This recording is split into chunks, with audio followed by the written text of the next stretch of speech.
Matapos ang day 1 ng kanilang Siquijor Tour, samahan nating muli ang mga bakasyonista from Cagayan de Oro City as they continued exploring the island. Kung saan-saan ko sila dinala, tara, pag-usapan natin yan. Maayong adlaw, this is J. Perpetual Kid at tara! Let's explore Siquijor! Sakay pa din ng multicab ng Kuya Kenny Tourist Transport ay sinundo namin sila sa kanilang resort na Gabayan Riviera sa Maylasi, Siquijor. Then bumiyahe kami papuntang Sambulawan Underground River. Entrance fee is 250 pesos each with life jacket at headlamp provided. Each group is required to have a designated tour guide from their association. Donation naman ang bayad sa kanila.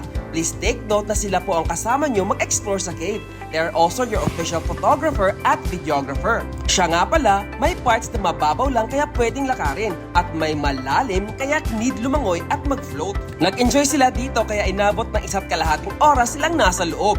Next, tara naman sa Lagaan Falls. Entrance fee ay 50 pesos each at donation uli sa inyong tour guide.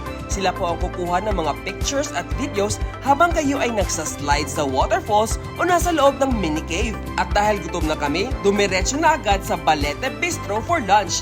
Then afterwards, bumaba at pumunta sa Old Enchanted Balete Tree. 20 pesos po ang entrance fee para makapag-fish spa. Then we proceeded to Tubod Marine Sanctuary for snorkeling. May mga marerentahang snorkeling gears dito. They spent 1 hour here before we traveled to Capilay Spring na nasa sentro ng munisipyo ng San Juan. Libre pong maligo sa public park na to. And lastly, nagmerienda at sunset watching sa may Book Cafe. No entrance fee here, just order food or drinks. At by 6 p.m. ay inhatid na sila pabalik ng Gabayan Riviera. By the way, if you need a multi-cab or van for your Siquijor tour, please contact the official page of Kuya Kenny Tourist Transport. Again, this is J. Perpetual Kid and we explored another set of beautiful destinations in Siquijor kasama ang ating guest from Cagayan de Oro City. Hanggang sa susunod na biyahe, ayo-ayo!